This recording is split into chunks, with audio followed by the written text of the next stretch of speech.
What's up, everyone? John Crawley here, assistant men's lacrosse coach at Lehigh University. Wanted to thank Coach Samadi and the Richmond staff for putting together the Coaching Through Cancellation platform. I think it's a great way for college coaches to stay engaged with the rest of the lacrosse world.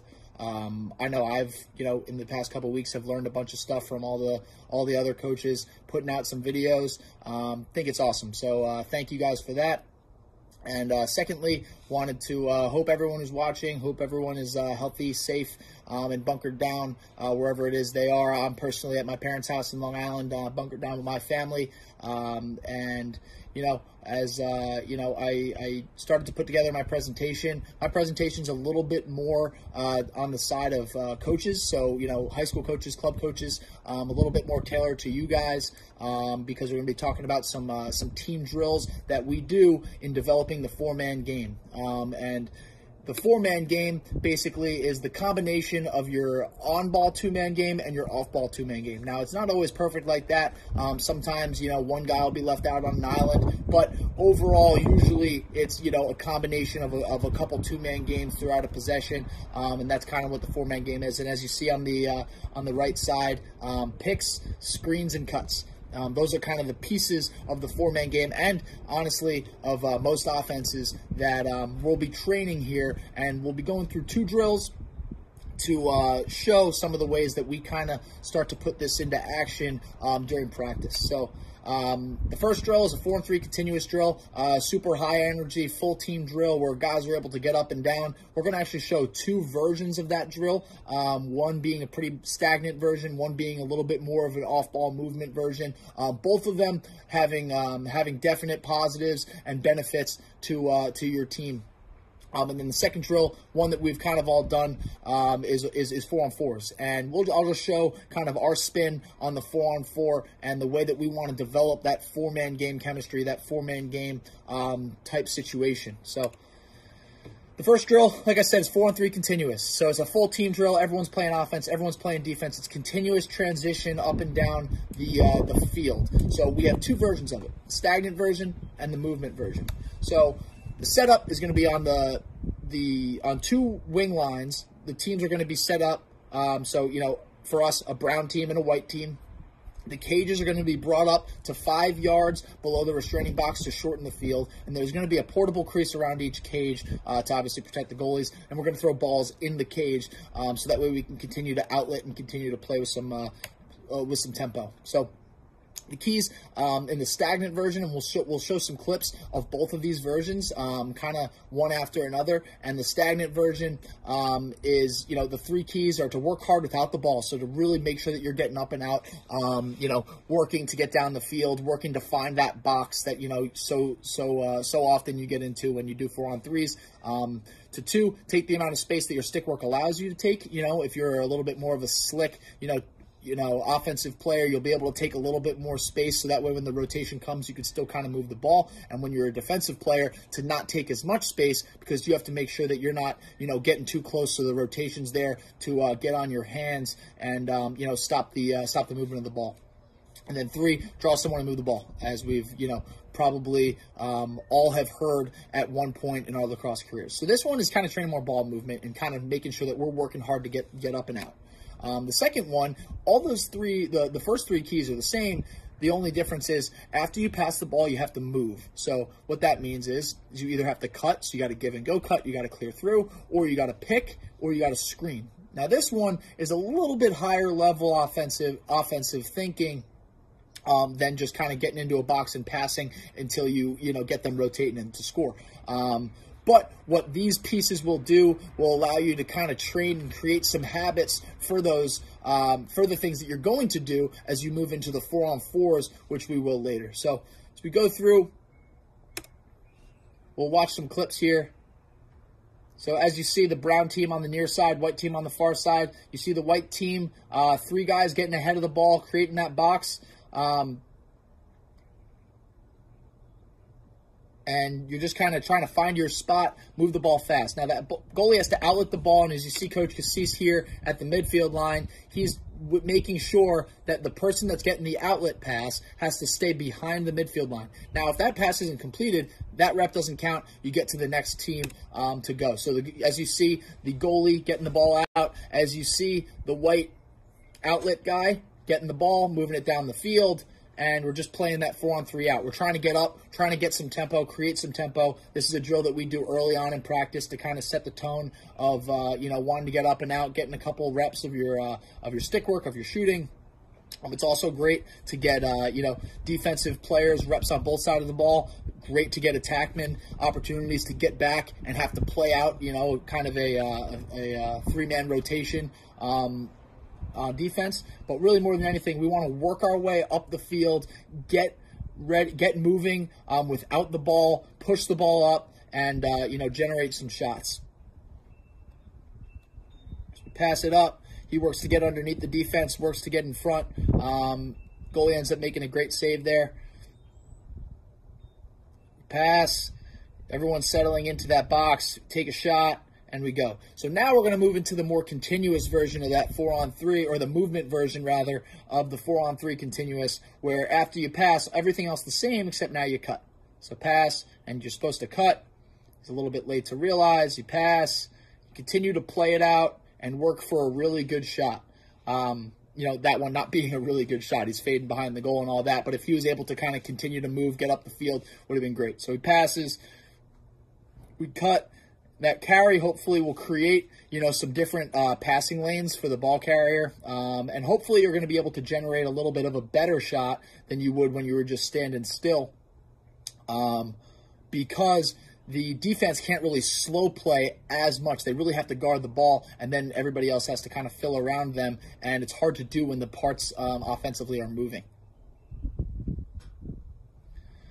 Passes. He goes and down screens.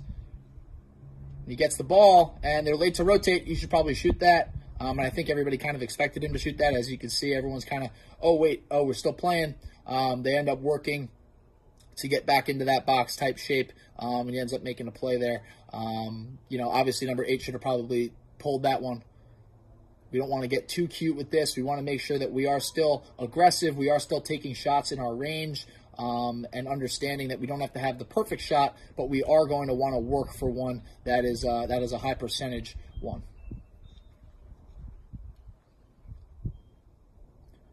Pass like right there. I think he's being a little bit too cute on this one. I think he right now is under the defense. He's got to get to the front of the goal. And now that's kind of the teaching point, and kind of the thing that you're kind of teetering on as a coach is, yeah, we want to play it out, but at the same time, we still want to be aggressive and still want to play as if this is a game. But you don't have to make 3 passes in this drill, at least for right now. You are just, playing. So he probably could have gotten under the defense there, but okay, he slows it down. They end up turning the ball over. But, you understand the ideas, and then you show the guys, where it is a good time to, go all in and get to the front of the goal like it is right here versus, carrying, cutting, picking, and screening and all those things. This is a great one to end with. He passes, gets behind his defender's head, and give and go cuts. Those are the kind of things that we want to show, not only on a 4-on-3 basis, but also 4-on-4s and up to 6-on-6. Right? We want to make sure that our guys are working without the ball, not only with the ball, to score goals. So now we're going to move into 4-on-4. So obviously adding a defender. Now it's more, offense versus defense, right? So as you see on the far sideline, the white group is the offensive group. The D is on the near sideline. And the way that we enter the drill is we start in an open set. So we want to make sure that we have space as if we were in 6-on-6. So we're working on the little pieces of 6-on-6 here in a 4-on-4 setting. And what I'm going to do is I'm going to let the video play through, and we're going to watch the on-ball 2-on-2, and then we're going to watch the off-ball 2-on-2. And then we're going to kind of talk about the integration of the two and how they affect each other. So first, the on-ball 2-on-2 is on the left wing. He passes. He give and go cuts. Great job creating some space for the dodger. He ends up dodging, beating his guy, and gets to a pretty good spot. Now, the natural thing for especially, young players or even freshmen as they start to get on the team, when they go back and watch film, they're probably just watching themselves dodging, right? And what we want to make sure that we're explaining to these guys is it's all about the off-ball 2-on-2 here that creates this space. So as you see right here, as 55 realizes and reads the body language that, all right, this guy's probably going to dodge, he starts to head down to down screen for number 6. That down screen, what it does And now he didn't really make contact. It didn't really make an aggressive down screen as much as you'd want it to be. But the idea is there in the fact that now these two guys on the backside are occupied. You see 45 here, who's on defense, is not even looking at the on-ball pair because he has to sort this out, right? He has to figure out, all right, are we staying with our matchups? Are we switching? In this case, they do hold their spots and switch the matchups, but it buys the Dodger enough time to beat his guy and then get underneath of him. Now, the one tweak that I'd say, as you do kind of get a little bit more advanced with this, is this down screen is you want 6 to kind of sit down off of this, and you want him to kind of flare. So that way, 45 has to be even further this way. He might even want to sit down for a little bit longer and be a little bit more patient for that down screen to allow this Dodger to really go in uncontested. Right there, he had to obviously hustle to get inside, but that's a great take, great opportunity. Now, the ball goes off on the end line. As we saw in the 4-on-3s, there was no behind-the-goal stuff, really. But here, they get the ball off the end line. They just go right away, and that's completely fine as well. Our guys do a pretty good job staying spaced. He sees the back of his guy's head. He cuts. He gets to a good spot. Another save, and they're able to clear the ball. So as you see in the on the side, you see the scoreboard. We keep track of the goals and clears in this drill, and we play for something in every single drill. Whether it be a half gasser or push-ups or whatever it may be. But we always want to continue to keep things competitive. So here's a rep of some pretty good offense here. So 12 right here. Let's watch. First of all, let's watch this left side and see what happens here. So he goes in down screens, and as you see, these two guys have to work through this down screen. They didn't want to switch the matchups, but because the ball is coming their way, they probably do have to. So the short stick ends up going to approach the ball, and he becomes the guy with the ball, and we end up creating something right off of that, right? So 55 here, who you'd think okay, the on-ball pair is going to be these two, he ends up taking the middle, completely fine. That's why it's not always, a 2-on-2 on one side and a 2-on-2 on the other side. It's kind of flowing throughout, and he does take the middle, which is great. And now, because it's early in the possession, maybe, he does dodge, and if he really wanted to lower his shoulder and get inside to, 12 in the hash, yeah, we could probably create a good shot. But because it's so early in the possession, it's actually a great decision by him to just get the ball out of his stick, go and start to play with that guy who came off that down screen. So you see 2 gets a short stick, dodges hard to the middle of the field with his eyes up, and we're able to get the guy who originally set the down screen for him.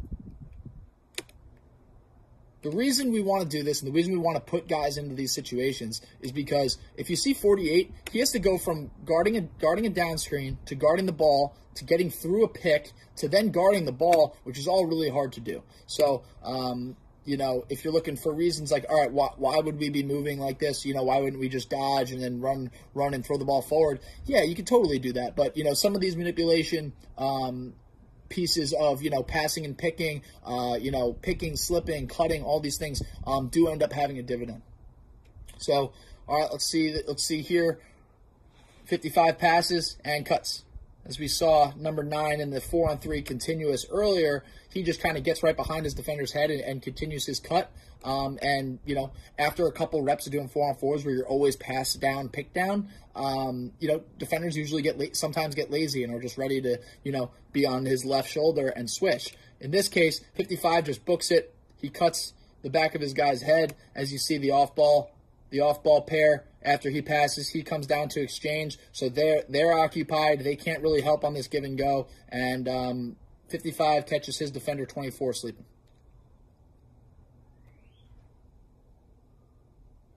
So we play winner stays on. As you can see, when you score a goal, you get to play again.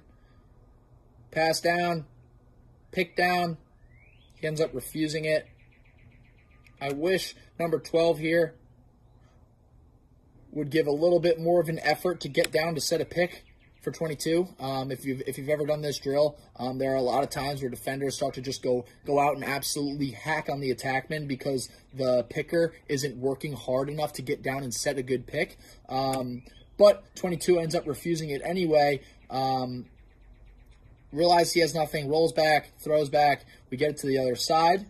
They start to play together. We get an up pick, create a switch off the up pick, have a new matchup, get some movement off the ball, have pretty good spacing at the time of the slide, and we're able to score one. The one thing that I really want to focus on and highlight in this is the anticipation of the backside. So as you see, the dodge throws back, and we're reversing the field. If you watch 55 and 2 here, you'll see they do some sort of communication to talk about, all right, hey, come up pick for me. So you see 55, you see they're talking already, and now they realize they're not going to have something. Two creates a good angle by cutting, comes up, sets that pick right as he's getting the ball, and they have to switch. They have to switch because that's a pretty dangerous guy coming down that righty alley. We're able to draw a slide, move the ball, and finish. That's a great job. Those are 3 great reps by those guys. The challenge is now, after the 3 great reps, is to continue to stay coordinated, continue to communicate, and continue to get on the same page. Because it's pretty easy to kind of, be sitting on the sideline over here in the white jerseys and be like, hey, let's do this on the first one. Let's do this on the second one. Let's get a give and go. Let's, set a pick for me, come down. But then, as you start to get to 3 and 4, you start to have to just really read off of each other. So here, as you see, they're a little bit jumbled. They're trying to work to recreate that shape. You see 12 trying to work to recreate that shape. 2 ends up dodging, throwing ball forward, setting a pick, getting a mismatch. We end up creating a good shot. The one piece that I'd like to highlight is 2 working to pass and go pick. Ends up getting run over and drawing that switch.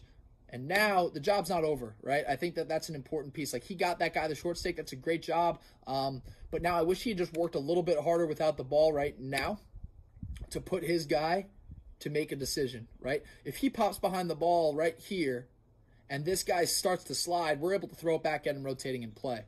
If he decides to go with his guy, so if 88 decides to go with 2 if he pops a little bit earlier, now 22 has a complete lane right to the front of the goal. So 2 working hard to make a decision would make him make a decision, which would allow the ball carrier's decision in turn to be a little bit clearer than it is right here. Now, at the end of the day, we're at 5 yards and inside the hashes. This is one that we should be, 100% going to take every single time. But at the end of the day, we could always work to get a better shot, get right to the front of the crease maybe, and finish the ball. So, like we said, the second drill, 4 on 4s, 4 open spots. We want to pass and move. Now it's a little bit more offense versus defense. As we saw the setup out there, winner stays on, playing to a goal or a clear. Keys being, after you pass, cut, screen, or pick, and then that one thing that we spoke about with when number 2 got the opportunity to dodge on that short stick a couple times is we want to be dodging to score. A lot of times what tends to happen when you start to talk about 2-man games and in this 4-man games, that players start to rely on those picks, rely on those cuts, rather than at the end of the day dodging their guy like they have to go score a goal in the national championship in the last 5 minutes of that national championship, right? We want that to happen at every situation. Now, these cuts and these picks and these screens are there to help, right? So we want to create space by screening. We want to create space by cutting. We want to create mismatches and create matchup changes with picks. We want to do all that. But with that being said, we have to make sure that we're emphasizing that, you are dodging to score every single time. You're not just dodging to run off a pick. And that's really important for our pick angles. That's really important for, our ability to score off of picks and all of that. So, and then as you look at the last 2 bullets here, we need to work to be split off the ball at the time of the slide, as those 4 guys are doing. And we want to be moving off the ball when we have time to. When we don't have time to not. So, thank you for watching. If you have any questions, please feel free to, shoot me an email. I'd be more than willing to send out this presentation or PowerPoint to whoever wants it. Hopefully you, gained a little bit of value, hopefully a little bit more than watching Tiger King throughout this time, and I hope you enjoyed. So thank you.